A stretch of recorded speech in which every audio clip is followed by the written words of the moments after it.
Hello and welcome to Recharge Wrestling. We're here to plug you in to the world of professional wrestling. I'm here. I'm your host Fisher, and I'm as always, I am with Krusty.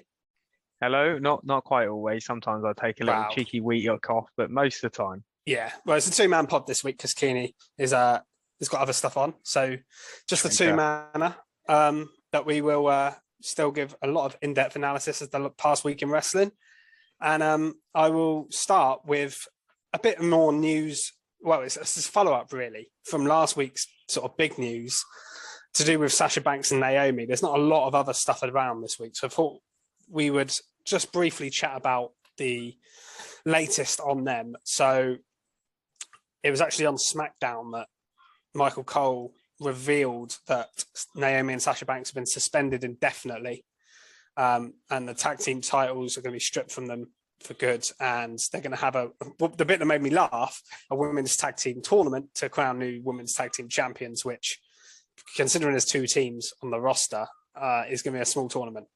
Yeah, I mean, I think this might be a real opportunity for them to possibly bring some people from NXT. The rumor I've heard is that they're going to use NXT teams in this tournament. Whether they keep them on the main roster or not, I don't know. But I think they'll bulk it out. I guess, isn't it? I think it's a good idea. Because at one point when Sasha and Bayley had it, they actually floated over to NXT, didn't they? They did. That was when there was one set of titles, though, I believe. There wasn't NXT tag titles then. Oh, I completely forgot about that. Because it used to go all brands, didn't it? And it was better. And then they ruined it by introducing NXT tag team titles, which I don't get why they ever did. Yeah. Because it's watered it down even further and made it even more silly. I have a feeling, out of spite, they're almost going to make this sort of better and really try with this. They might do. They might well do. Just on purpose. Something that I've been thinking about recently and read a few things about is I honestly think in this instance, because they are obviously going quite heavy on them. They are, I mean, being suspended indefinitely. Yeah. Taking all the merch off the site. Bear in mind, Sasha Banks is probably one of their biggest female selling merch stars. Absolutely. And Naomi sells a lot of merch as well with the glow stuff. Big deal, isn't it? It's a big deal. Yeah. I honestly think if AEW wasn't around, they'd have been fired. I honestly think they'd have made that much of an example. I think that AEW almost, they're there waiting to take these two massive stars. So if they release them, it's quite interesting that Naomi's contract is apparently up very soon as well. Yeah, whether they freeze it or not because they've been suspended, I don't know if they can do that. But yeah, it is interesting. It's funny you mention AEW because my thoughts were that if they fired them, they might not go to AEW. But because the women's division's not exactly got loads of effort put into it over there, and it's one, I think Sasha Banks would almost feel too big for their women's division. And I have heard that the rumor I've heard is that she's, almost feeling like she doesn't want to be, because she's got her acting role in it's The Mandalorian, isn't it? And definitely, she's definitely got acting. What's the word? Definitely dreams. Give it up and be very successful. I think eventually that's her route anyway. So I think if she did leave WWE, she might eventually end up in AEW and do some matches, like one-off appearances, big, pay-per-view match maybe.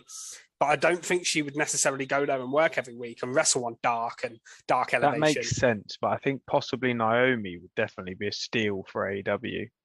She would be a great asset for them. You've also got that danger that she also has the contacts of Jimmy. I think the Usos and Roman Reigns are too embedded in definitely, WWE. But it's that doorway into that family, I think that's another reason why they weren't fired as well. You mentioned AEW being around, but I think the fact that Jimmy Uso would have been fuming probably, and then that would have had an effect on Roman Reigns, and you just can't be doing that. No. So I think that also had a big effect on it as well. But I did find it interesting when Michael Cole was reading it out. Did you sort of notice Pat McAfee's reaction to it?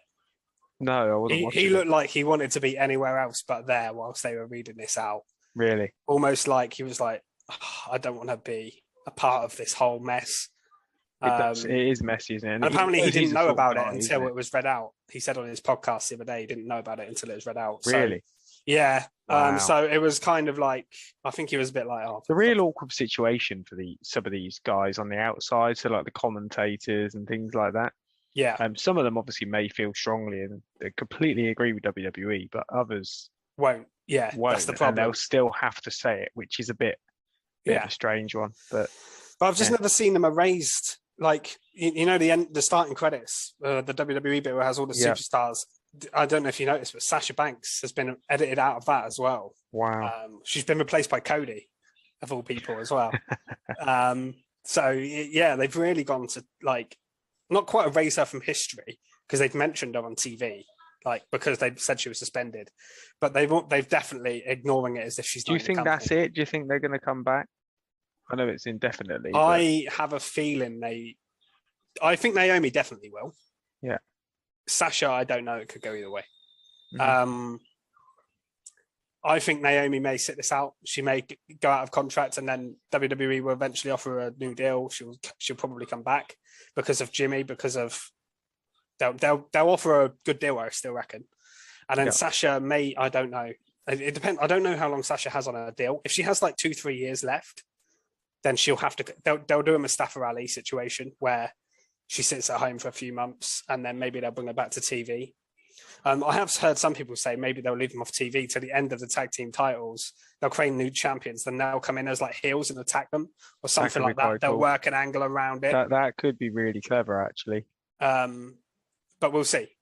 Or they enter like in like full body suits, so you can't see who they are. Yeah, something like that. I don't know.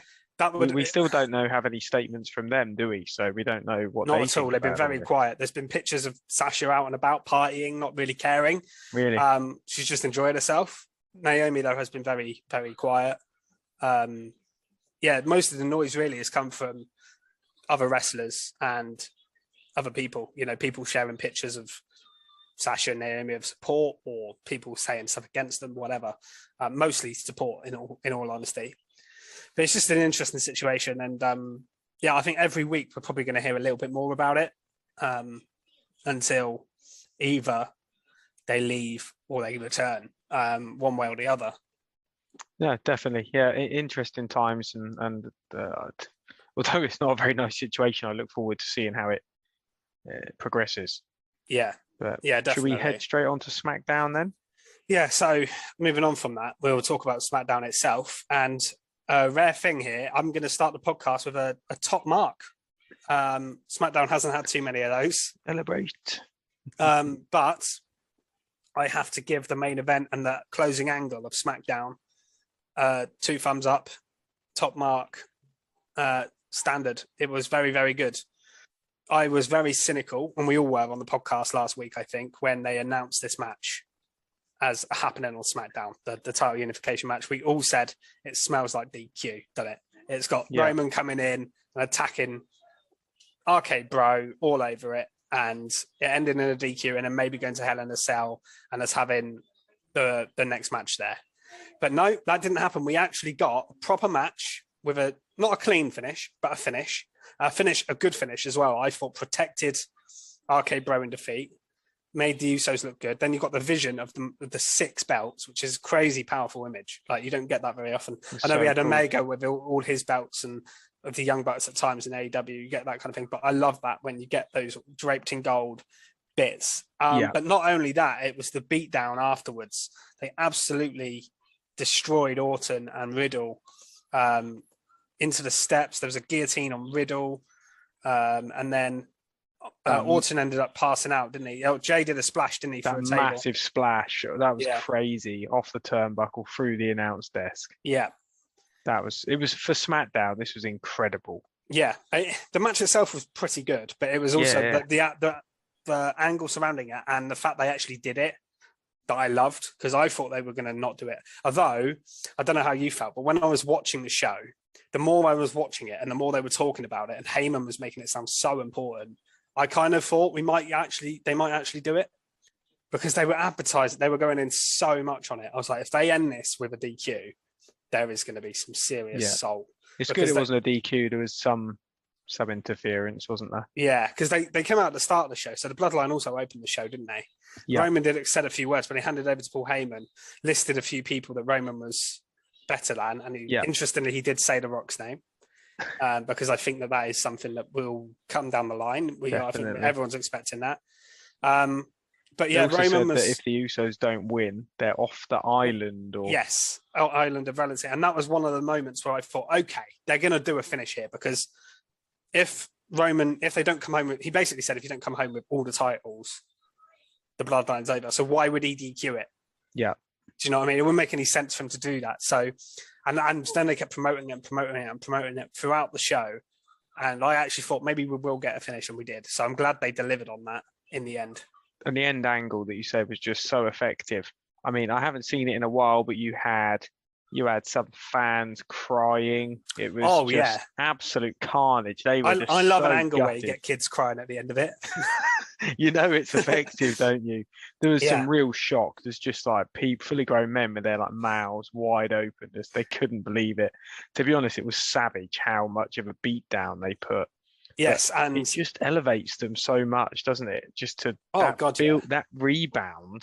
It's just going to be incredible when RK Bro sort of come back out. Yeah, and it was a good way as well, which I didn't realize at the time, but a good way to write Orton off TV for a bit, because obviously he wasn't on Raw on Monday.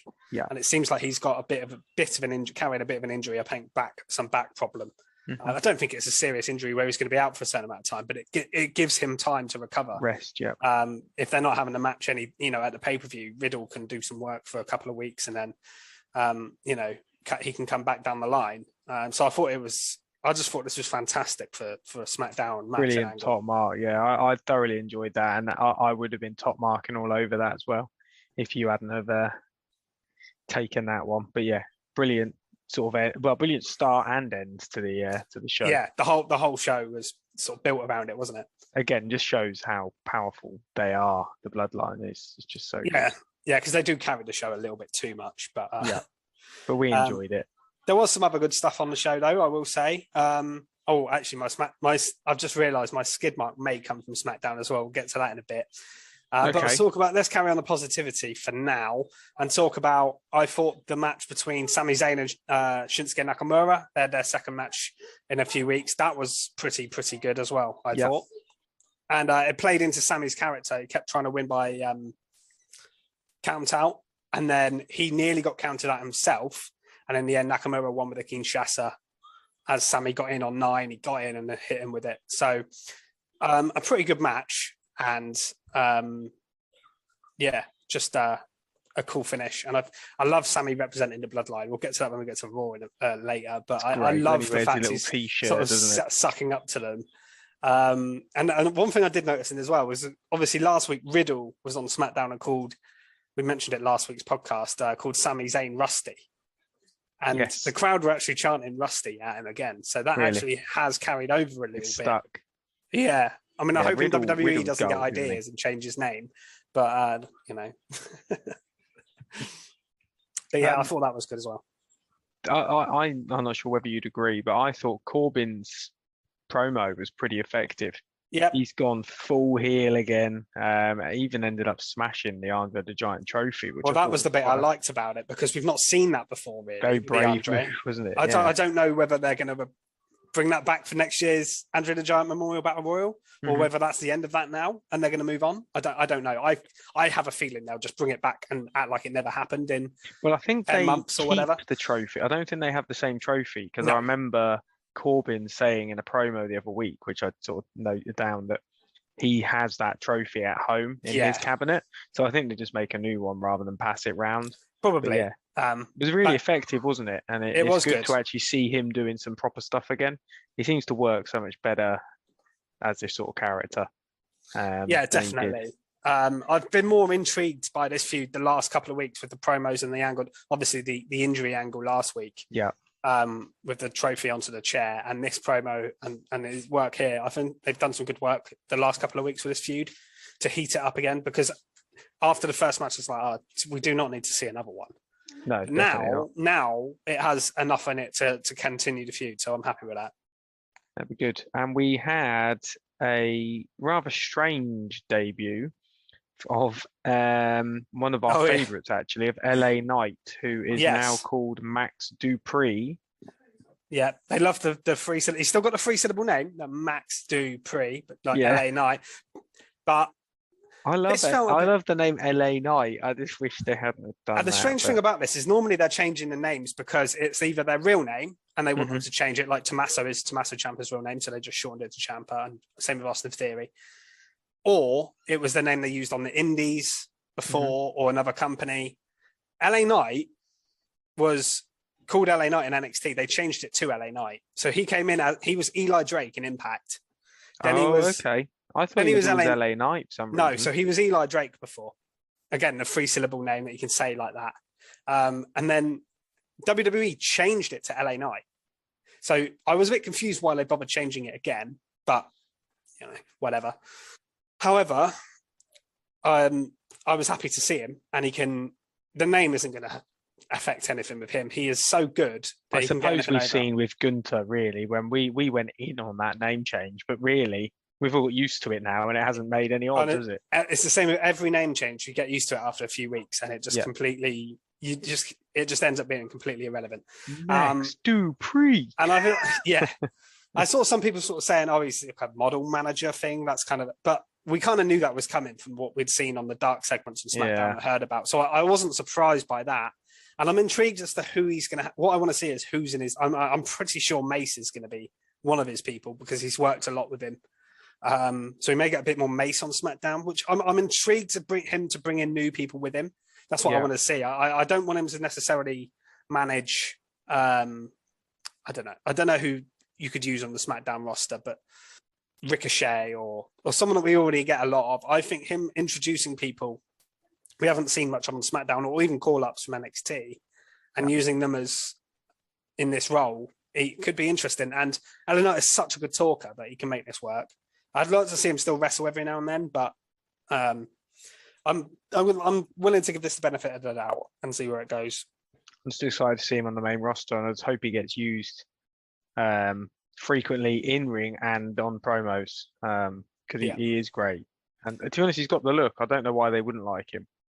Yeah, and he's an amazing talker, but we've seen it before where you think they have all the tools that Vince would love for a start. He's one that even people like Keith Lee, like you'd think Vince is going to love a big guy like that can move, and he just didn't. Like he did for a while, and then something changed. So that's the problem, So also on SmackDown we got Raquel versus Shotzi. This was quite a short little match. One thing I didn't expect to see was she did like a corkscrew splash off the top rope, Raquel. I've not seen her doing stuff like that before. No, that was pretty cool to be fair. So that was cool. And we said last week, hopefully they follow up and keep her winning matches on TV, so they build her up. And we are getting that with her at least. So hopefully they continue to do that. I'm loving the Raquel stuff. I'm just again a little bit disappointed that they haven't used Shotzi properly. Yeah. I don't get it because she's so unique and she's good that you could really make a star out of her. I think people would absolutely love to be a fan of Shotzi. I don't understand why they took the tank thing away as well, because that could have been a merch. I think that could have been a merch seller. You could sell little action figures with the tank. I'd buy a little tank. Yeah, it's a weird one.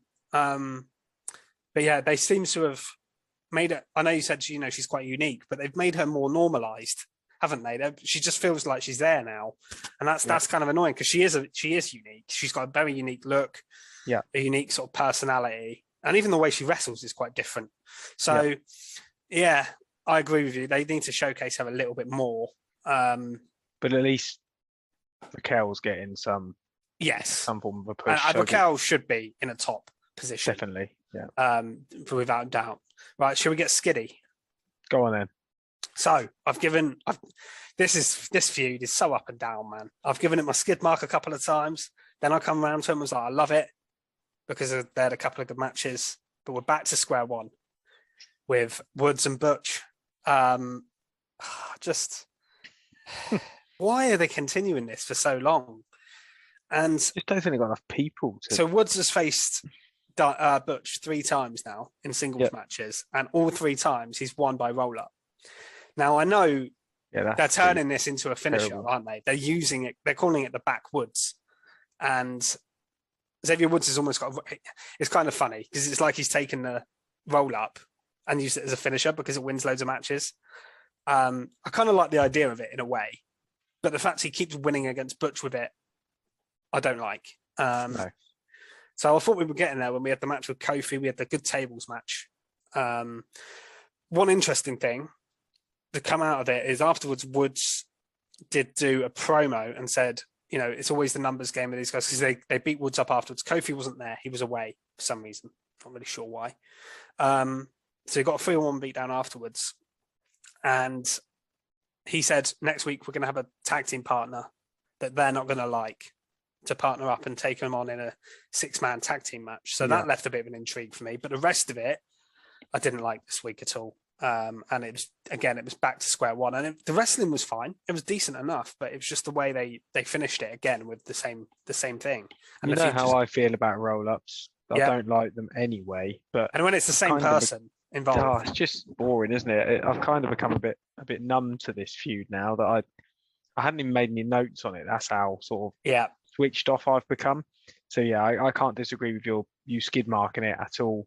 But what do we think about this person? Surely it can't be Big E this early. It's not Big E. No, he's definitely not. He's still got broken. It's definitely not him. So I've seen a couple of suggestions online. I think the person is going to be the obvious person, which is Drew McIntyre. He said he's going to be back at SmackDown this week. He's been on this UK tour promoting Clash at the Castle. He has history with Sheamus and Butch and Ridge Holland. Well, more Sheamus than any of the others, but I can see it just being Drew as a way to bring him back in. Yeah, definitely. Good idea. I'm hoping that it's someone else. I want Drew to be on the show and I want him to be back on the TV, but I would rather see like someone surprising. You know, I saw a couple of people saying maybe they could bring Cesaro back. What about Cesaro and Sheamus? What about Dojakovic? Yeah, I mean, he would be great. That'd be awesome. I saw somebody suggest maybe Tyler Breeze because he's friends with Xavier Woods and he's back working for. He's not working for WWE, but he's I showed you a thing earlier actually. They're working on Up, Down, Down, which is owned by WWE. So Breeze is back working in a sense with WWE, just not as a wrestler. But I don't think it's going to be any of them. I think it'll be Drew. I just think it makes sense for it to be Drew. Yeah. Oh, well, I look forward to that anyway. It can't be Big E. So I'd love him to come back this quickly, but that would take some superhuman effort for him to manage that. Was there anything else from SmackDown before we move on? Nothing I had, no. I think no. There was Gunther and Gulak again, actually. That was okay. Yeah. And Ricochet. The one thing actually to note was Ricochet did make the save from Gulak and beaten down afterwards. So I think we are getting Gunther versus Ricochet, which last week we all said, we all wanted to happen. So that's good. That'd be a good match, actually. I hope they do that at a pay-per-view. There's no, at the moment, so there's 4 matches confirmed for Hell in a Cell, and they're all Raw side. Mm-hmm. There's no SmackDown matches whatsoever. Oh, wow. But there's got to be something from SmackDown, and the Intercontinental title just hasn't been on pay-per-view. So do Gunther versus Ricochet, why not? That's what I would do anyway. Yeah, I agree. I think that'd be brilliant. So let's move on to Raw. Raw is War. Do you want to start with something from Raw? Yeah, but this is where we mentioned earlier, we had the Riddle promo, didn't we? Which was really good, actually, really enjoyable, mentioning that Randy's injured. It was quite interesting that he said that he's not sure if RK Bro's going to return. I really can't see him not returning, to be honest. I don't think they can just end it like that. It's too big. It's too big for them. I mean, I think this would have ended a long time ago if it didn't kick off as much. What I think they'll do is they'll end it they'll end as a tag team in terms. I don't think they'll go for the tag team titles anymore. I think we're done with that. But the strong rumor has been that we're going to get Randy Orton versus Roman Reigns at SummerSlam. So I think we may get Riddle v Reigns first. Yeah. With Randy supporting Riddle still as RK Bro. Mm-hmm. Maybe at Money in the Bank. Surely they got to do a title match at Money in the Bank because we haven't had one at Backlash, or Hell in a Cell, have they? Roman hasn't defended the title. So I think he'll defend the title against Riddle because Riddle is going to be pissed that he injured Orton. And then Orton will come back and face Reigns at SummerSlam. That's what I think we're going to get. But they'll still be aligned. But I just don't think they'll be going for the tag titles anymore. That sounds good. Which is fine. I'm fine with them not going for the tag titles because there's other teams that we need to face the Usos now. Yeah, definitely. We've seen it for a long time, haven't we? I can't get out my head that one day these two are going to split and they're going to face each other. Yeah, But I think they should wait till like WrestleMania next year. yeah, that breakup I think needs to come at Royal Rumble. Yeah, something like And then that. have And a one of them big- could even be champion or something. They don't need it. It might not need a belt, but it should be a big deal when it happens. Yeah. Well, that's a definite written WrestleMania feud, isn't it? Oh, 100%. Huge. Yeah. Absolutely huge. So that led to a 6-man tag team match, which was a bit of a random one. Yeah, this was strange, wasn't it? Yeah. Riddle with Street Profits versus the Usos and Sami Zayn. The Usos and Sami Zayn work, so doesn't it? Because he's like their little mate, isn't he?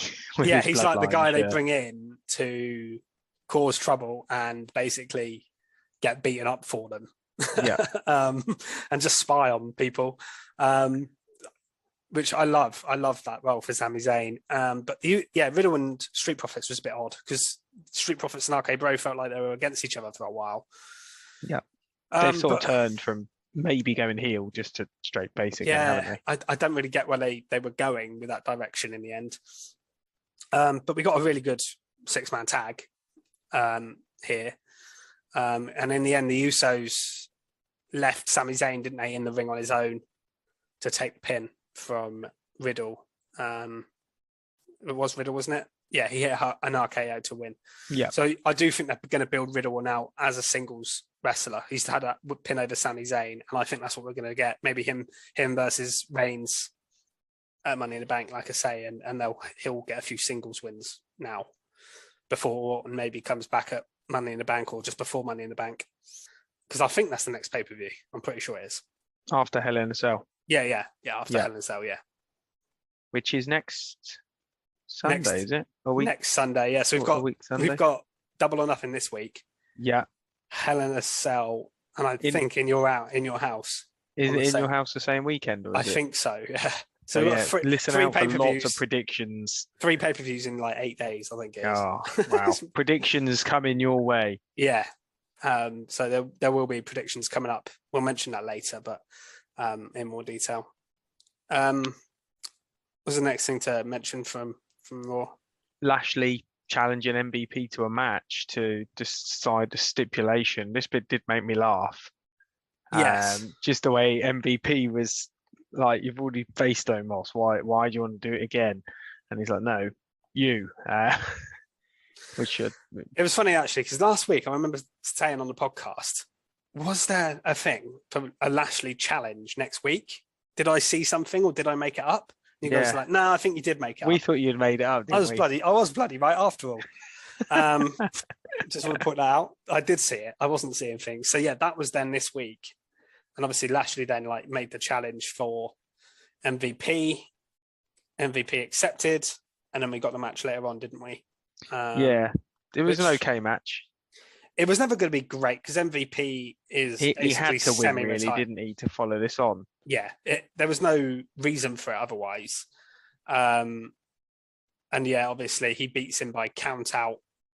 Yeah. Lucky win for MVP. Almost getting involved a lot, obviously. Yeah. But he won because he just started attacking Omos, didn't he? So, and it means suddenly forgot that there was a count going on. What's confusing about this picking a stipulation thing is the pay-per-view is Hell in a Cell, yeah? So if it's a stipulation other than a Hell in a Cell match, I'll be confused. What else can they do? It makes sense to put it in a cell just because they broke a cage. So, but then if MVP's picking it, he's not going to want a stipulation where he can't get involved. Maybe Hell in a Cell where MVP is special guest referee. Yeah, mate. Maybe. I mean, it's a bit too similar to what they just did on Dynamite with MJF, and I know. Yeah, it could be seen as copying that. But then also, you could argue MJF they were copying the Miz angle from 2 weeks ago. So whatever. I don't think WWE or AEW really care about copying each other at this point. But no, you could be right. That could be what they do. Because otherwise, I don't know what MVP is going to pick. Really? No, it'd be interesting to see, won't it? Yeah. It will. So, what was next on the Judgment Day promo, which I thought was absolutely savage. Judgment Day, just incredible, aren't they? Yes, although I will say I wasn't as keen on this promo as I have been on the previous couple. There were bits to it I really liked. The only thing I don't like is the sort of standard you people in the crowd, you all sheep. Lazy kind of asses sat in the cubicles eating Cheetos. That was a funny line. Keeney. That's what Keeney's doing tonight. Sat in his cubicle eating Cheetos. Yeah. I wish I had some Cheetos. Same here. And a cubicle. No, just the Cheetos. No, it's not a toilet cubicle. No. If I was recording it from there, it'd be a bit weird. While eating Cheetos. I understand what you mean, though. Yeah. It is quite cheap, isn't it? It's a cheap It feels tactic. a bit generic. He got some serious booze, though. And weirdly, it's actually the Edge bits that are doing that. The rest, I think Priest's bit was good. Yeah. Rhea's bit as well, she was very focused on Liv. The bit about Edge I did like was when he listed potential names for the group who he'd like to add, and then he really went to AJ at the end. But he mentioned a few people. He mentioned Alexa Bliss, Tommaso Ciampa, Corey Graves, which was interesting because he has been cleared to wrestle. So that would be something if he got up during a match off the commentary desk and started attacking people because he was joining. That would be cool. Finn Balor, obviously, because they're feuding with him. Drew McIntyre was really random at one out of left field, and he even pointed that out himself, Edge. He was like, you weren't expecting that one, were you? And then he mentioned, obviously, AJ at the end and sort of had a direct message to him that it's going to be a lot easier for AJ to join the group rather than keep getting beaten up by them every week. So that was good. And then we got a cool mixed tag match. This was great. I love it when they do something different like this out of nowhere. In fact, I really enjoyed this match. Had some brilliant tandem offense, like AJ throwing Liv into the air, into Rhea. Yeah. I thought Liv was looking awesome in the ring. I always praise Rhea. She's fantastic in the ring, and obviously we know AJ. And I think Priest and Rhea as well they're really good friends in real life. So okay. I knew they were a little group. Rhea used to post a lot of pictures. Them two and Riddle, they're all like a little group obviously from NXT are in there at the same time. They all got on really well. So they have quite good chemistry as well already. Yeah. Priest and Edge as well. Their double move that they did after the match, I love that. So good. So that was all really good. And the interesting thing is, what did you make of? So after the match as well, a 3-on-2 beatdown, and Finn Balor didn't come out and help. That was strange. I was expecting him to come out. I didn't really read too much into it. I thought, well, maybe he's just having a week off. Yeah, it might have just been he wasn't at Raw, but it could also be story related. And next week we might have AJ say, "Look, where the hell were you?" I've said it so many times. I would love Finn to join Judgment Day and be like a demon on demand. I think it would just be mad to be able to do that. Almost like a pet. So he's like a pet demon. I just think that would be quite a cool angle to use because they've kind of ruined the demon now by the Roman Reigns rope. Absolutely, yeah. So you might as well go crazy with it and just bring him out loads because it's going to be good for ratings, isn't it? So people are going to love it. And you could do some real interesting stuff with it. Just having him sat on like round the ring, like being demony. I just think it's a really cool utilization of that character where you could use it all the time. So, but definitely. What about you? What do you think is going to happen with that? Well, I'm not sure. I mean, I've been saying since the start of this really that Balor will turn on AJ and join them, but I don't know. I really don't. I don't think we're going to see AJ turn and join them. I just think AJ being in a faction where he's not at the front of it wouldn't be great for him. No. But I think Balor it could work for. It's interesting he listed a load of people. That makes me think those people aren't going to join Judgment Day if Edge mentioned them. But you never know. Because I thought Ciampa was definitely going to be a shoe-in. I think he would be a brilliant shout, and I think he would be elevated by it. 100%, yeah, because he's not really doing anything.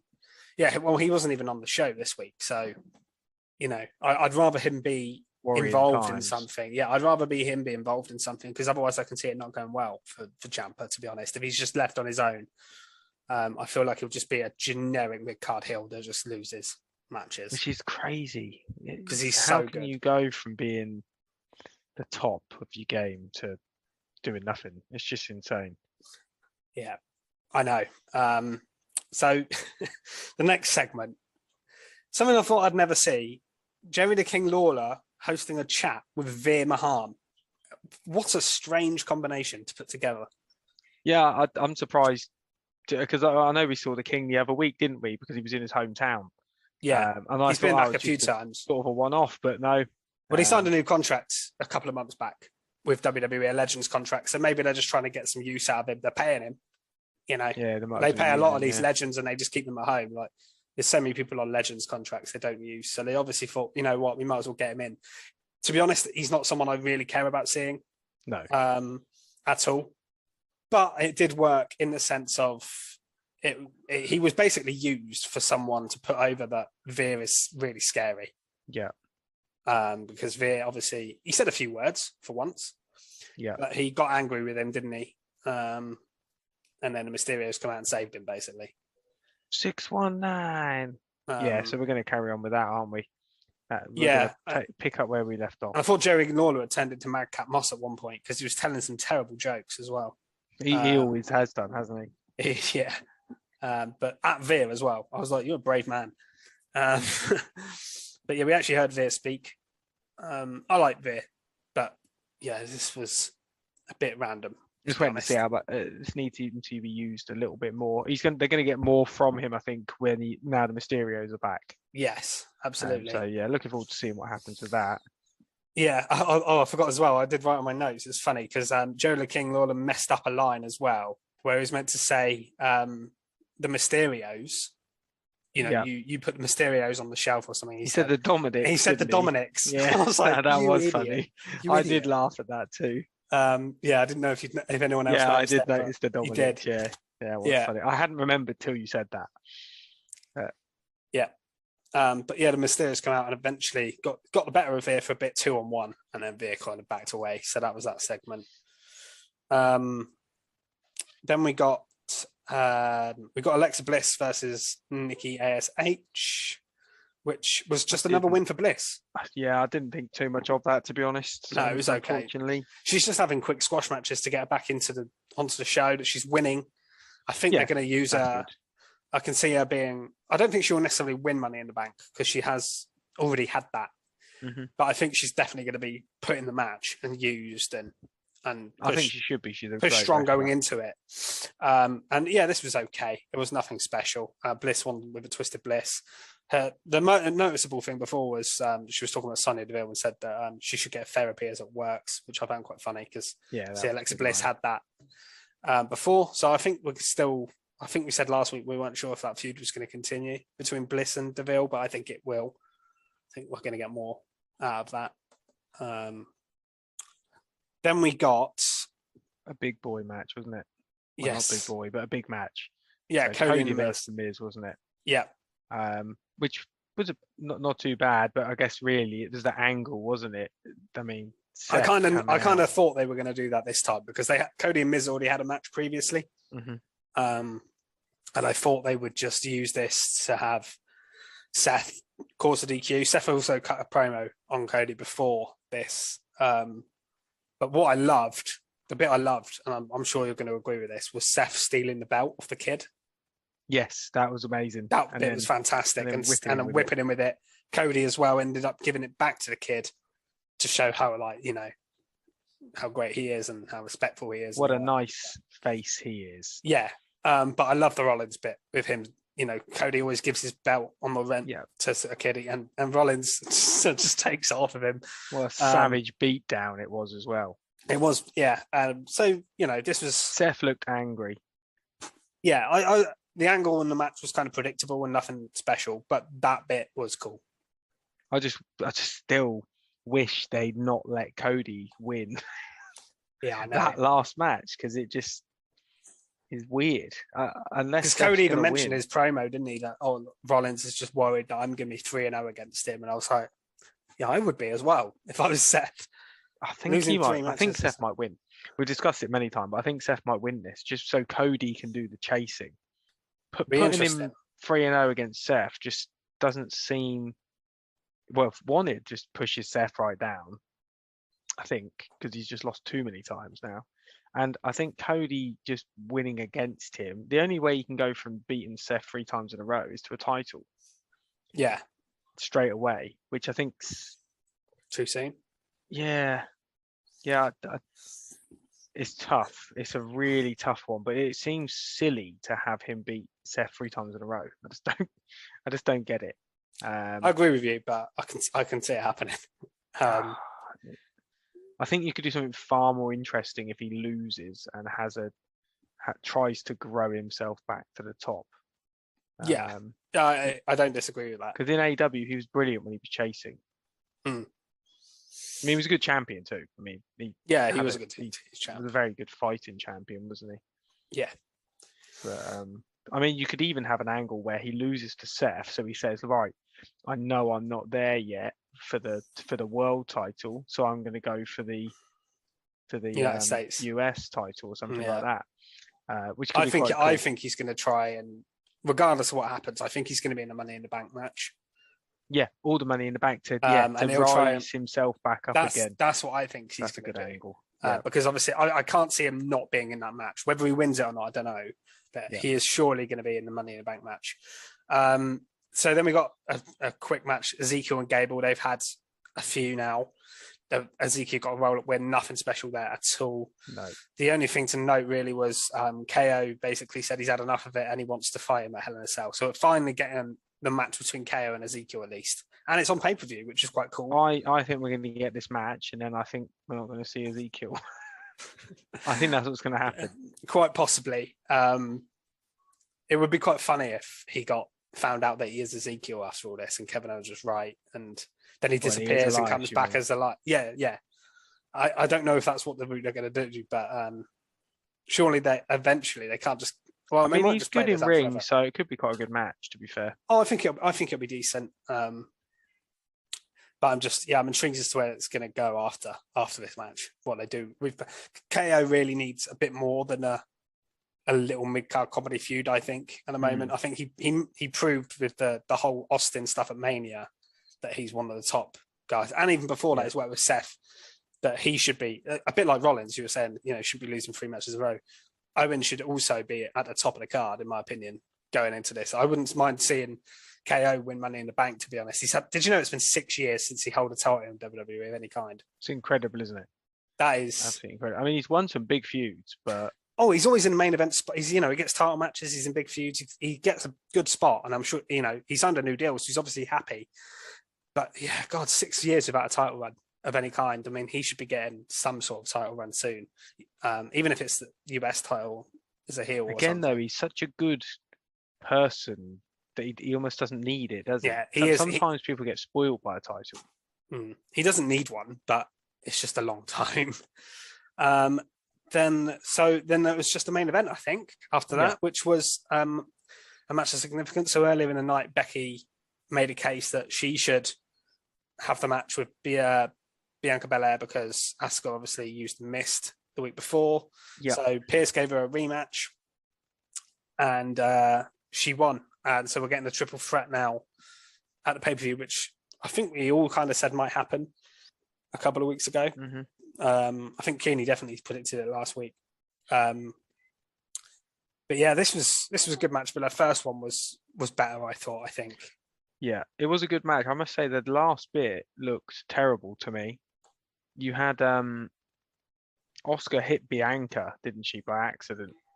Outside the ring. And then Asuka rolled into the ring after barely being hurt at all, but then just carried on lying face down until Becky came over and rolled her up. I think they mistimed it, but it looked terrible. I could understand if Asuka had a proper beat down outside, but she hadn't. It was one punch. And she was stood up, rolled into the ring to beat the count out, and then just got rolled up. It was a bit... I didn't like the end. It ruined the match a little bit. The ending wasn't particularly great. I preferred the week before where they used the mist and it was cool. Yeah. And I thought the match was better. And I think it was given more time as well, which helped it. But interesting thing I saw earlier, Asuka has actually main evented the last 4 Raws in a row, which is some feat really especially for a woman, because they don't main event Raw all that often. So for her to have 4 main events in a row is pretty impressive, I think. But yeah, I think that's about it from Raw. Yeah, not too bad a show. So I thought NXT, it was decent enough. NXT. Yeah, NXT then. So where do we go with that? Where do we even begin with NXT? Oh, all over the show, wasn't it? Should we start with the main event? Yeah, why not? So Duke Hudson versus Bron Breakkers. Yeah. It was okay. Mm. It ended in weird red dressed guys attacking Breakker, and then he just loses the plot, doesn't he? Yes. It plays into the story because obviously the stipulation at the pay-per-view is Joe Gacy is, if Bron Breakker gets disqualified, Joe Gacy wins the title, and he got disqualified here by losing his temper. And he's been trying to wind him up. He showed throughout the night, he had that picture in his locker room of his family when he was a kid and doing things to wind him up throughout the night. He is a good character. I won't deny that. He's very good at what he does. It's just wrongly placed on the show, I think. Yeah, I'm just not keen on it. It's just a bit... We've It's gone not from main like event. proper hype, haven't we, to like a really weird... I guess it's showing a broad spectrum of what Braun can do, which in a way, it's more main roster focused, I suppose, isn't it? This sort of storyline.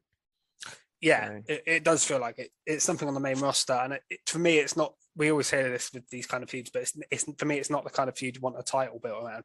Title should just be whoever the best person is to win the match. Yes, you can make it savage, but the way they're building this, I don't know. It's not really for me in terms of. I can't say I'm enjoying it. I was just trying to justify it somewhat. Yeah, the match was okay between Breakker and Duke Hudson, but like I said, it ended up with Braun accidentally hitting Duke, in the head with a chair, and smashed him in the head with a chair, which I get plays into the story. I get that. The story itself I don't really like anyway. So, but it was okay. A match I did actually really enjoy was the semi-final, Tiffany Stratton versus Fallon Henley. Yes, so I thought that was a smasher of a match. The news obviously coming out of that was Nikki Ash was injured. So she was replaced because Tiffany Stratton wasn't even in the tournament, was she? So it was meant to be Nikki Ash versus Fallon Henley, and Nikita's actually injured, so she's pulled out of the tournament. And then so Fallon was doing a promo, and they were saying she's just got to buy to the final; she can go through to the final. And then Tiffany challenged her to a match, and then Tiffany won. So Tiffany, even though she wasn't in the tournament, is now in the final. To be honest, she's such a good wrestler, isn't she? Well, I'm glad they did something because I didn't just want Fallon to get a buy into the final, and it would have not been believable that she was going to win. Because obviously Lyons was supposed to win that, wasn't she? I think Lyons was obviously going to win that match. Lyons was probably favourite for the tournament, if not Roxanne Perez. So now you've got Roxanne versus Tiffany. I think that leaves a little bit open. I still think Roxanne's going to win, but I think they see a lot in both of these superstars. Yeah, I think either of them could do very well. They're both good in ring. They've both got quite good personas. The only thing we're not too keen on is obviously Tiffany Stratton's character, but I think she's starting to tweak that somewhat. She's not as sort of intolerable as she was at the start. She's adding moves to her moveset, Tiffany, every week that I'm impressed by. She's really good. There was one off the ropes. She just flip off the ropes. I know she does her finisher, which is like a cool sort of corkscrew finish. She did one off the ropes earlier in the match as well, and I was like, actually, she's pretty good. And then she does that cartwheels into the corner, and it's one of those. I've not been keen on her character, but when I watch her wrestle, she is getting better, and she's actually impressing me. So yeah, I don't mind her at all. I like Fallon, and the other match, like you said, was it was Roxanne Perez versus Lash Legend, wasn't it? Yeah. Which was nothing special, and it was a sort of countered roll-up pin. Lash went to hit a powerbomb. I thought that was quite good, and I'm the roll-up hater. It wasn't a normal roll-up, was it? It wasn't just hitting a roll-up. It was like a counter. It was like almost like a Code Red counter move. Yeah. It was quite smooth looking. That was okay. It was fine. But I think it just showed off Perez really. And we're going to get a good final out of this. It's nice to see some. Yeah, I'm disappointed for Nikki Ash because I like her a lot, but I don't think she's going to have a problem because I think everybody's she's enjoying got it, isn't she? really popular. Yeah. She did an interview recently where she said after her debut, Drake followed her on Instagram or something like that. Really? Yeah. So like that, she's getting attention. Like, definitely. And I think they're big on her. WWE will love that, won't they? Yeah. So that tells you a lot. So that was the women's semi-finals. Yeah, there was also some other women's stuff on the show. We had Alba Fire, didn't we? Yes. We're big fans of Kaylee Ray. Yeah, anyway, and I don't think this has spoilt her either, because sometimes when they change a character, it's a bit weird, isn't it? But actually, I think she's quite cool. Well, the thing is with KLR is I didn't think she necessarily had an intriguing character before this. No. She was a great wrestler, but she didn't really have a character. She teamed up with Io, didn't she, for a while? Yeah. But she was just kind of there. She wasn't really... So this actually now has given her a little bit of a lease of life, I think. And yeah, she's awesome in the ring. She's without doubt one of the best women they have. Good entrance as well now, isn't it? It's a really good entrance. Yeah, better entrance. She's changed her look up as well, her hair. Yeah, she looks awesome. She looked really cool. And yeah, a really good match. She wins with a senton. And I just think she should put the NXT title on her soon, the women's title on her. She should probably be the one. I know they might put it on like a younger person, like a Roxanne or someone, but I would put it on KLR first and then have someone else beat her. Because I think KLR should have a run and then move up to the main roster. Yeah, I agree. I think she's definitely there. She could definitely do it. So that was good. And then you've also got the situation with Mandy Rose. So Mandy Rose had a match with Indy Hartwell here. And then it ended up basically just turning into a brawl. Kaden and Katana came down. Toxic came down. And that caused a distraction where Indy Hartwell ended up losing, getting kneed in the face by Mandy. Mandy won. So I don't think Indy's getting a title opportunity. Well, we know she's not, because they set up the next challenger after. Wendy Chu come out with a bag of balls. Which wouldn't come out of the bag. Yes, as well, which made me laugh. And a hilarious line from Wendy Chu later on when she was talking to Kaden and Katana, where she said she loved putting a sack of balls in Mandy's face or something like that. And I was just like, can you imagine if a guy said that? It was a good line from Wendy Chu. I'm not going to lie though, I can't say I'm really looking forward to this match. No, I don't think it'll be. Wendy Chu's okay, but I like her as a character, but again, does it belong in the title picture? No, probably not. It does. No, and I think that's the issue. I would rather. I'd rather see Alba Fire. Yeah, I definitely would rather see Alba Fire. But yeah, so there's a lot of women's stuff as usual on NXT, and I like the fact they do push that. So we started the show with Malik Blade and Idris Enofe versus the debuting Stacks and Two Dimes. I can't remember. One's called Channing Lorenzo, I think, but that's their nicknames anyway. I called them D'Angelo's men. Yeah, I just called them that. Tony D's boys. Yeah, that's it. I thought for the first match, I thought they looked okay. I didn't think I thought they looked all right, special, but they looked okay. And they won with a cool finisher, I thought. They did like a double punch, knockout sort of punch, and then a double strike as well with a kick to win. After Legado distraction, we're still getting that feud continuing between Tony. Massive brawl, wasn't there? Yeah, and it looks like they're meeting at the pay-per-view. I think. Yeah, it's quite cool. Whether that's a match or I don't think it's a match. I think it's more of a just going to be a backstage fight or something, isn't it? Yeah. So that was all okay. Not really a lot else to say about that. Yeah. I don't think there was too much more for NXT apart from Sanga absolutely destroying Wesley. Yeah, Wesley. I'll tell you what though, I'll give Sanga credit because I thought we'd never see him again. I thought he looked quite cool here. Yeah, I do like him. His choke slam was awesome. Yeah, and Wesley helps by selling it like crazy because he's a smaller guy. But actually, Sanga, he offers. The thing is, NXT doesn't have a lot of big guys. It's got a lot of good tag team guys. It's got some, I mean, Bron's quite big. You know, they've got some big guys, but a lot of them are average. They're not. He's so big though that he offers something different to the roster. He reminds me of Strowman in a way. Yeah. And I'm not saying that as a bad thing. I was quite a fan of Strowman. Yeah. No, I know he was good for a while. He got stale, but that wasn't necessarily his fault.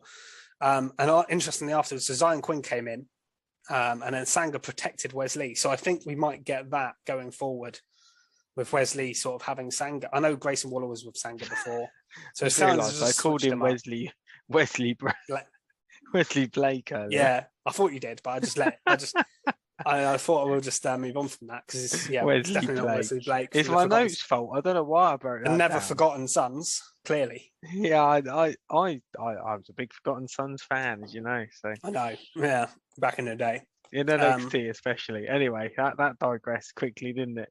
Yeah, there was a couple of other things just to quickly mention. So there was Von Wagner versus Ikemen Jiro. Wagner with a dominant win. And Sophia Cromwell actually spoke here a little bit and kind of held Wagner back as well. Mr. Stone was worried about Wagner having too many enemies. And then one other thing, did you see the little... Oh, so there was two other things, actually. Firstly, Hayes and Trick Williams in the Barbers, Cameron Grimes come in. I thought that was an okay segment. Little digs at each other. And then Cameron Grimes is going to face Nathan Fraser next week. That'll be a banger. Yeah, that's going to be awesome. And then did you see the video package for Giovanni Vinci? Yes, I did. Now, debut or rebrand? I thought it was a debut. And I was like, we don't need another new... Like, they keep just bringing in new people, not doing much with them. And another, like, cheesy Italian gimmick as well. I was like, what's going on with this? But I heard... I read an article. I don't know if it's legit, but this might be Fabian Eichner rebranded. Oh, that'd be awesome. And he's amazing. Yeah, he's so. And we were gutted when he wasn't called up with Gunther because he's fantastic. So if he gets a solo run, I'm all for that because he's great. However, incredibly in ring, isn't he? They did show him, and I thought he had a bit. I thought this guy showed a bit of a beard. I couldn't see him. I didn't see him. But yeah, I missed it. I thought it was only for a split second. So unless he's grown a beard. Which he might have. To be honest, it wouldn't surprise me if he has. I haven't seen it, but if he has like the stylish, just down the middle beard, because it was all about high end fashion, wasn't it? Yeah, yeah. He might have got one. But it's a very it's a weird gimmick for him. But you know, it might be good. I just hope it is him and he doesn't get released or something because that was what I was worried about really with him because he's so good, and if he's not seen on NXT then in the next couple of weeks, but this might well be him. And like we said, Fabian Eichner is Italian, so it would make sense. And again, Fabian Eichner was a name he used. I think it might be even his real name. So they're going to change his name, aren't they? Because they changed Gunther, they changed Ludwig Kaiser from Marcel Bartel. So it would make sense. They don't like people using the real names now, do they? No, they don't. Because they can carry that elsewhere, unfortunately. Yeah. So AEW time? Yeah, definitely. I probably shouldn't start with this, but the Gun Club segment. These guys just crack me up. I don't think I even wrote the notes down for this. Oh, they just make me laugh. They're enjoying what they're doing. But I like this sort of childish humour. They look at Billy Gunn and they're like, "What should we do, Papa?" And then he said "scissor party," which I still do not really understand where this has come from. But yeah. Anyway, that was a lovely way to get us into AEW Rampage, wasn't it? But we had I say debut, but I don't think he's going to stick around, of Big Damo. Yeah, I'm pretty sure it's a one-off like the Big Castle Morrissey. Yeah. Is he signed somewhere else or? No, he's been working a lot of shows. I follow him on Twitter and he works a lot of shows. He's been working a lot of shows in the UK and in Europe and in the States, obviously, because he's married to Nikki Cross. Yeah. So he goes, I think he works all over the place. I think he was meant to be doing some work for like Braun Strowman promotion as well. Okay. So he's been doing a bit of bits and pieces, but I don't think he's assigned to any particular company. I think he's just going around wrestling where he can. Took me a couple of seconds to figure out who it was because he's cut all his hair off. He's completely bald. I've seen him on interviews and stuff recently. So you know who he was. Yeah, and I knew I know his name's Damo as well because like I say I know he's Big Damo.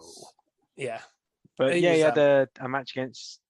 And he looked really cool. Sean he did some really cool Spears. stuff in it. It was a short match. Yeah, he got beaten very quickly, which again suggests he's probably not coming back. Yeah, because if you get beaten in 2 minutes by Sean Spears, that's not good. I must say, Sean Spears, and I'll sort of come on to this in my Dynamite segment, has grown on me massively in this where they're actually using him. He is a great worker. He's a great wrestler. He's just his entrance, I just think, is so sort of mysterious. I think it's really good. It's a shame he hasn't been used. It was almost like when he hit Cody in the head with that chair. It ruined it. Although it gave him the chairman, it almost ruined his career a bit. I think that did hold him back.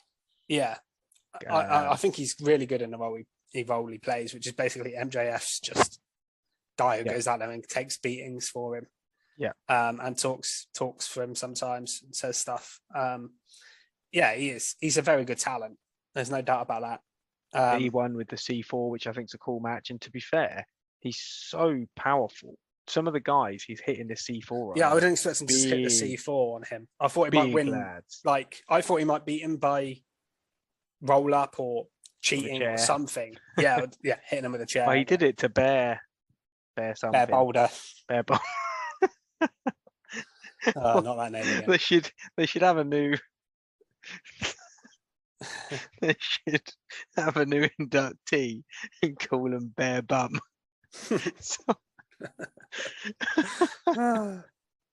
Anyway, so we got the chairman can beat him and he can sit there. So we got House of Black versus Dark Order. Carry on. Fuego del Sol. The immature humour coming out now, wasn't it? Jesus. So this was a really cool 6-man tag match, and I thought House of Black looked awesome here. And we officially got the setup for House of Black versus Death Triangle at Double or Nothing, which is going to be a banger of a match. But yeah, they look so cool here. Thought Buddy Matthews was actually the star of the match here. I thought he was awesome. Yeah, I really rate Buddy. He's going to be great. I want to see him really show off here. I really do. I don't think we've seen enough from him yet. I'm quite excited to see him really go for it. In fact, this match is just going to be insane. On paper, it is incredible. Yeah. It wasn't from this week, but watching Brody King, he's just so good in ring, and you don't realize how big he is. I think he's 6'8". He's huge. This has all the ingredients to be an absolute scorcher at Double or Nothing, doesn't it? Yeah.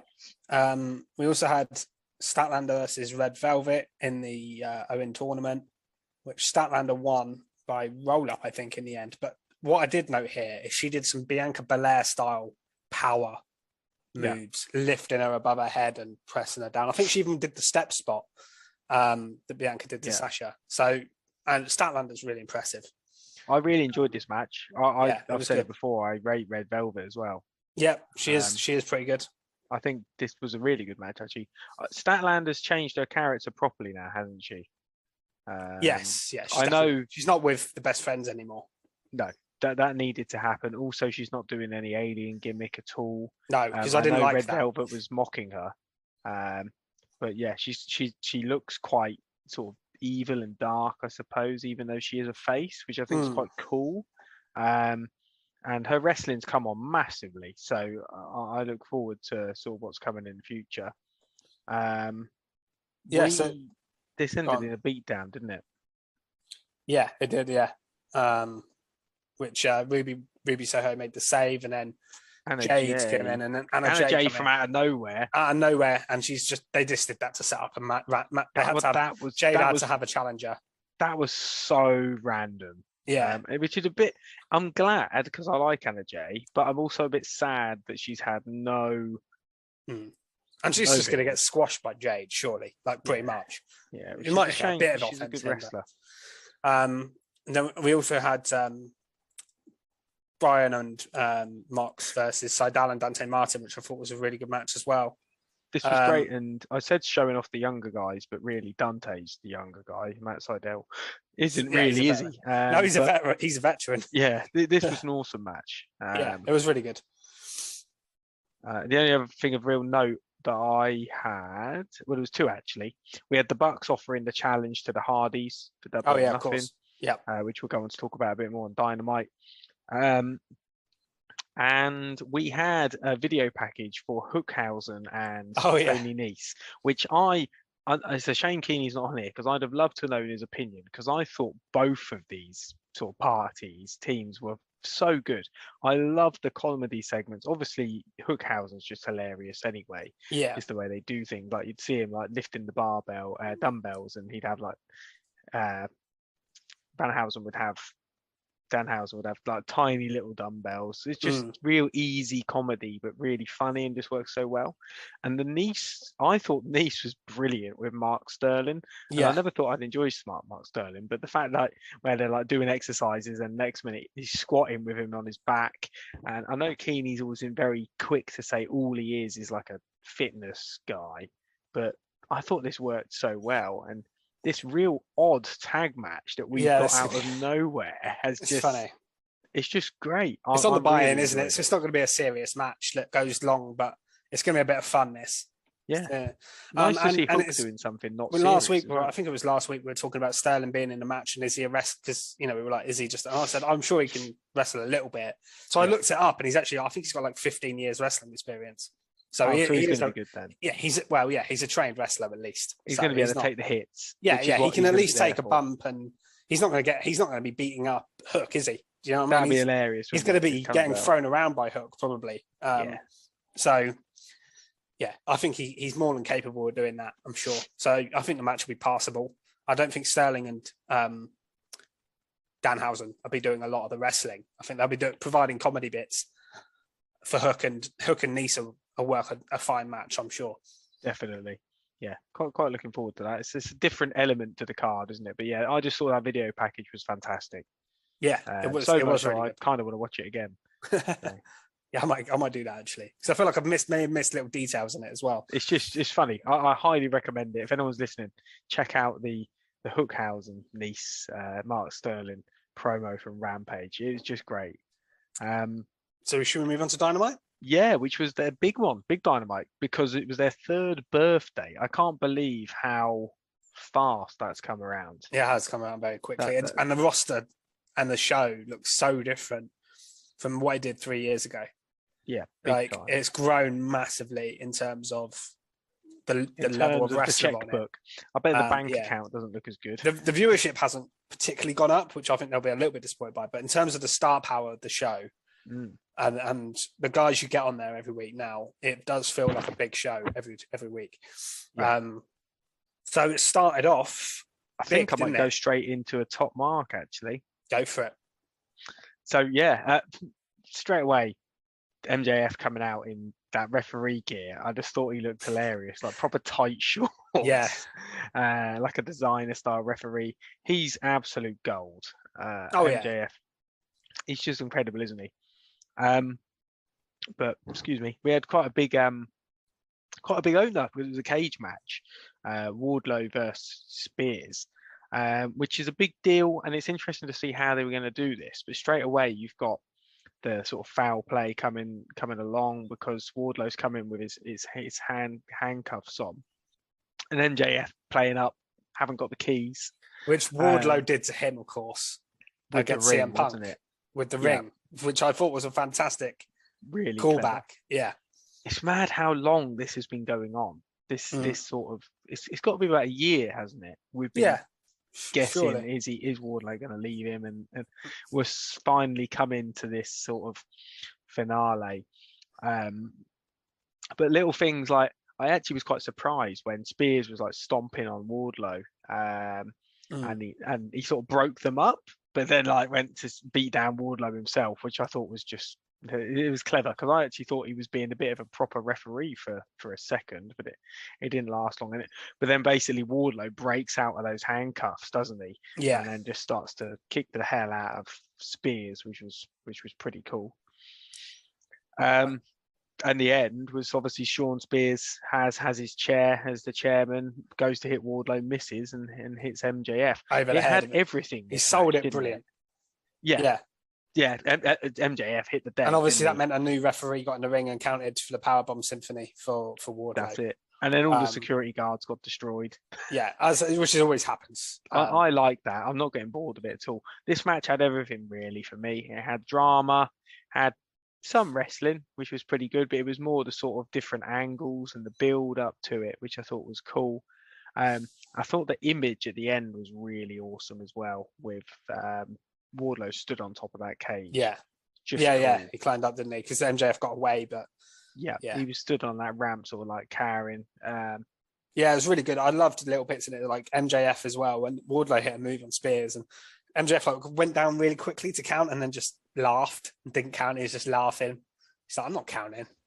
And the low blow, of course, as well. He hit a low blow at one point. Yeah, when he went for his first power bomb. Yeah, so there had a bit of everything, like you say. It was very sports entertaining. I would say it was sports entertaining. It wasn't it wasn't a 5-star classic, but it was. I mean, I wonder whether we will get a proper match.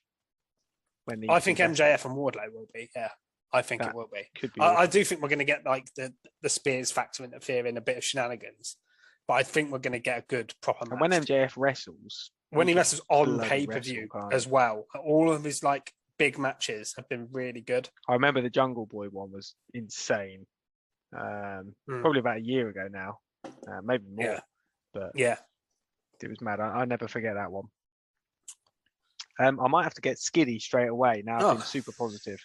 So it's not a huge thing, but the Jericho segment, I just didn't. Well, firstly, they had a pretend flip knife, which I don't think is a good idea to be putting on TV, especially when quite a lot of kids watch wrestling. I just don't think it's a good influence to try and make something look cool like that. And then I've slated it in NXT and WWE. A fireball, Jericho producing fireballs out of his hand. I like the fact he's calling himself a wizard. That's about it. I don't like pretend fireballs being fired in people's faces. It's just not, especially from a non-character. So Jericho is Chris Jericho, a wrestler, a sports entertainer. I understand it's a sports entertainment thing, but he's not. It's almost like he's making a joke of it, which is a bit cheap, I suppose. Yeah, is what I'm. Is the and way the thing I'm is, thinking. I don't like the one to Eddie Kingston. Like him and Kingston have a huge rivalry. Yeah. To do that, to fire a fireball into someone's face. This guy was just a random guy backstage. Yeah. That feels a bit unnecessary. Yeah, I weren't too keen. Yeah, if it was like Penta or something, or the Alex Abrahantes doing it, I could sort of understand it because that's their character. But Jericho's just being Chris Jericho, saying he's a wizard firing a fireball. Yeah, I mean, it's nothing. I don't absolutely hate it, but out of this week's wrestling, there wasn't too much for me to pick a skiddy over. They could have left this off TV, and I wouldn't have thought any different at all. Because they came out again a bit later, so it was completely pointless in my opinion. They did actually. So they can have that little skid right there.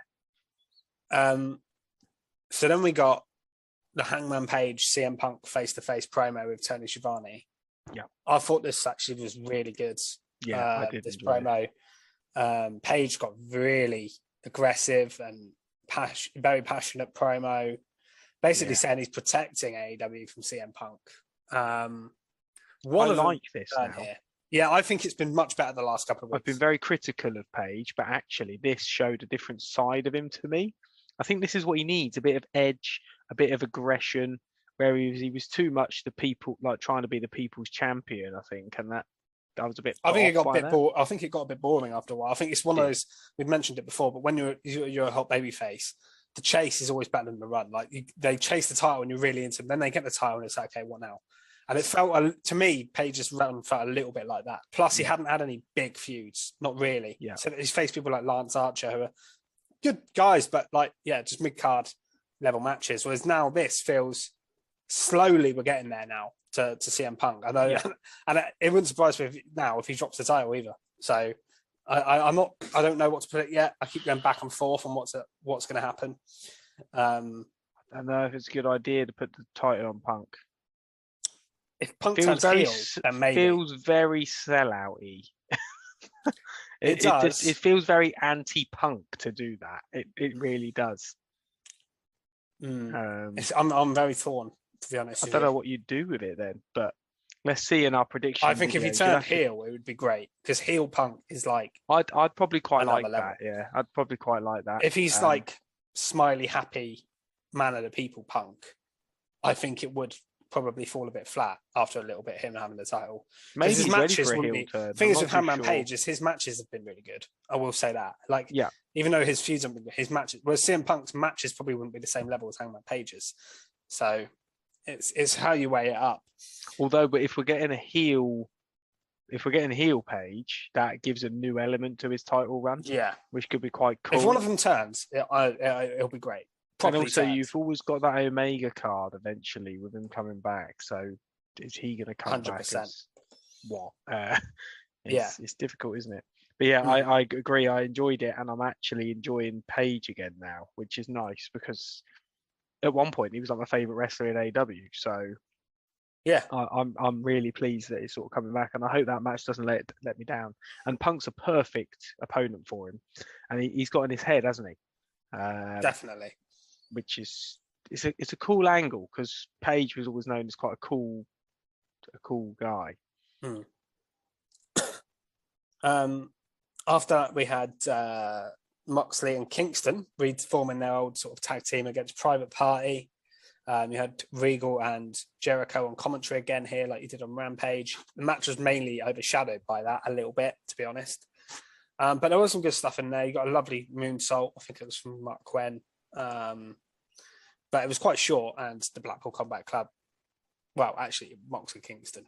It was all ending for the aftermatch angle. Really, and then you got another brawl, and it was predictable what was going to happen. Another big brawl between the two factions. They do too many of these, I would argue. Yeah, they do, don't they? But yeah, another one to add to the list. But this was all okay. It was all right. FTR versus Roppongi Vice, who I love the name of. Yeah, I mean this match was pretty good. With a DQ finish. Yeah, that was the problem, really. I mean, interference from Ring of Honor, two guys I don't really know. Jeff Cobb appeared a while I remember back seeing him. He was against Mox, wasn't it? It was probably a good year or so ago. Jeff Cobb came in and had a match. I think it was against Mox, yeah. And he's done well. And, you know, they got these two guys, again, they're from New Japan. So they're building to this super show. That's what they're doing. In July or whenever it is. And Great O'Khan, who I've heard of but never seen before ever. So they just come in and beat everybody up basically. So I'm assuming what we're probably going to get is at that New Japan Super Show, we'll probably get a triple threat tag team match there. FTR, Roppongi Vice, and those two. Which is this setup was okay, but it was a bit lazy. Yeah, be interested to see how it works, I guess. But I'm sure the match would be brilliant because FTR could have a good match with most people, can't they? Yeah. Oh, yeah. Absolutely. But yeah, I wasn't particularly interested or enthralled here, but I'm sure they're probably going to wait a while to do the match. So I'm sure they've got time to get me more interested.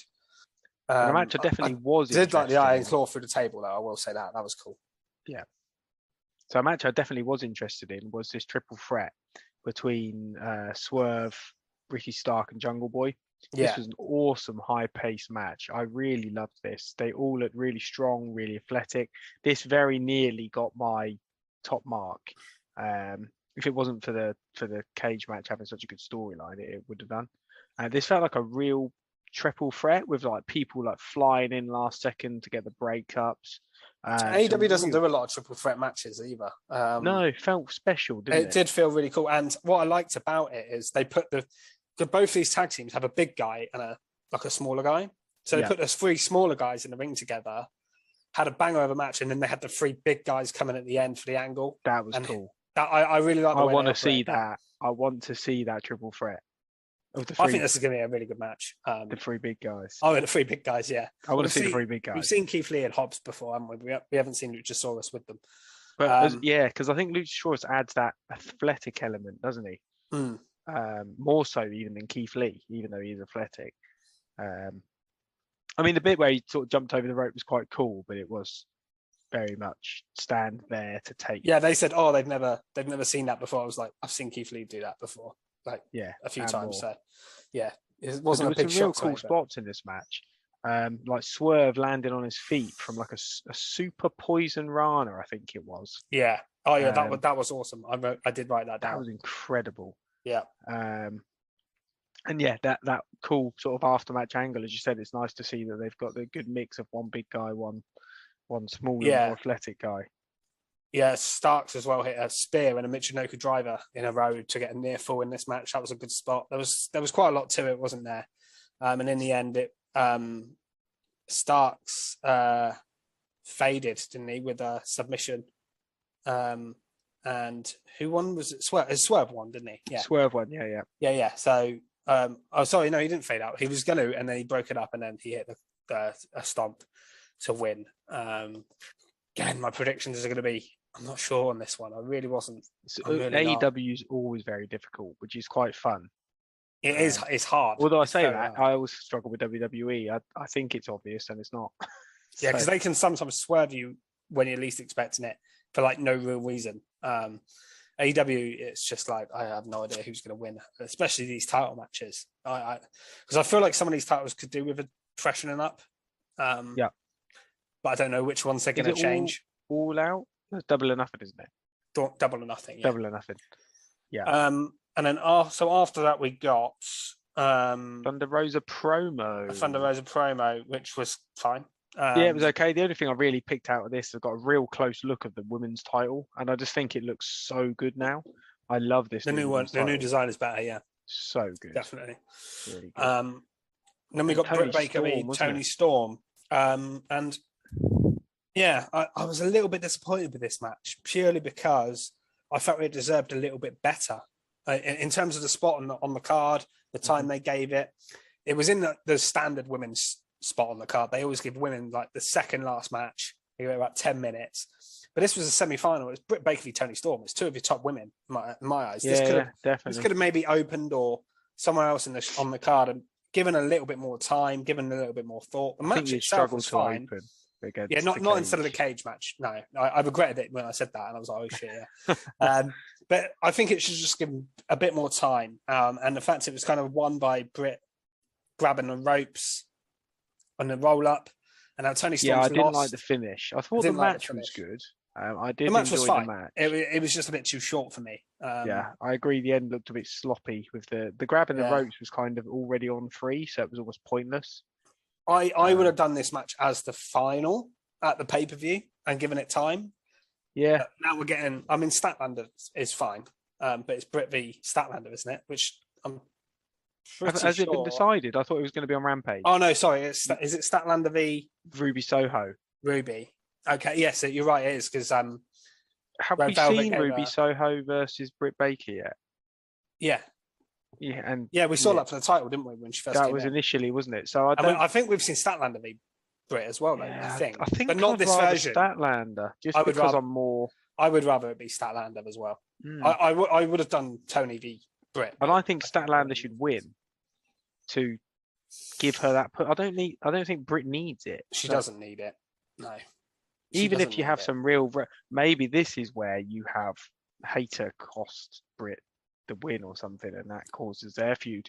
Because where does Britt go from here? So yeah, that's very true. Quite very interesting. True. But yeah, I guess from Friday we'll know who that's going to be. Mm-hmm. And then main event. So yeah, the main event was also in the Owen Cup, which was Samoa Joe versus Kyle O'Reilly. Good match. Just looking at these two guys, you knew it was going to be an intense match. Loads of submissions, counters, strikes. It had it all, didn't it? Yeah, it was really good, and pleasantly surprised by the outcome, I would say. Yeah. So I had a feeling we were going to get the whole Jay Lethal thing again, just interfere. But no, Joe just sent him to sleep, which we always Put him love to sleep. we love a always bit of love putting Samoa people to Joe sleep, putting people to don't we? sleep. And I mean, but I think both you guys mentioned last week that it was too soon to do Kyle and Adam again, because I know it's on a different show, but we had it twice on NXT. Yeah, a big feud, and they're on the thing. We don't need it again. and I think really. they also want to build that story more as well around Cole and O'Reilly and the Bucks. I think things like that. I mean, I don't want to talk about predictions too much, but I think I know what I'm going to go for in the Joe Cole match. Give us a Joe spoiler. Cole match. Sounds Joe like I'm Cole. talking about an old Chelsea winger. Yeah. So, but it feels very. It's weird this because it feels like Joe very to NXT. Adamo. Feels very NXT. Do you remember that scene in like a year ago in NXT when Joe come back and he was taking out people who talk crap to him backstage, and he like put Adam Cole in a choke and took him out. Yeah, I remember that. Yeah, they've never actually had a match against each other though. Weirdly, this could be incredible. I think it's going to be great. That will be great. I'm glad Joe's on the pay per view. I really am. And Kyle looked really good, to be honest. I mean, Joe had him in the Brainbuster, which actually is an awesome finisher, by the way. And O'Reilly managed to reverse it into an armbar. Yeah, that was cool. Really cool. Yeah, no, I'm really looking forward to this. I don't know who to predict, really. Joe already has a belt, which makes me feel he wouldn't. All I'll say is I don't think Joe needs to win this. No. I think it makes more sense for a cocky Adam Cole to have this. Yeah. I really think that so. Because I don't think he's winning. The thing is with Adam Cole is I don't think he's winning the AEW title because he's just he lost it a few times, hasn't he? So I think giving him something like this would help him more. I think Joe, I agree with Joe you doesn't need it at all, in my opinion. No. He's already, like you say, he's already got a belt, and you've got the angle there of Lethal and that costing him. So definitely. Yeah, I think that's what's going to happen. I think we're done. Really, I think that's it for WWE and AEW. So we have been Recharge Wrestling, Fisher and Crust, two of the best from the three. We've mentioned it a few times. We have got some predictions coming up this week, ready for the weekend's AEW pay-per-view. Join in on Twitter. You can follow us at Recharge Wrestle. We're going to be releasing videos on YouTube in the build up to that. Please comment, send us a message with your predictions on there. We have the little competition carrying on Twitter. I won't go too much into that, but check out the Twitter and the rules are on there. But please join in, even if you've never done it before. Just send us your predictions. It's really good fun, and it's always nice to see what other people think. Mm-hmm. We will potentially be back with a special to discuss the pay-per-view next week. Keep an eye out for that. We'll definitely do something for it. The next couple of weeks are going to be mad for content. So please like and subscribe our channel. It really does help and encourage us. Check out all this content. We've also got 3 our pay-per-views. Free pay-per-views. We've got predictions. We've got weekly podcasts. General Manager mode from WWE 2K22, which Keeney's doing, which is absolutely great. Tons coming. But yeah, thank you very much for listening or watching. And we will see you early in a couple of days, actually, for predictions. So thanks very much. Yes. See you later. Goodbye.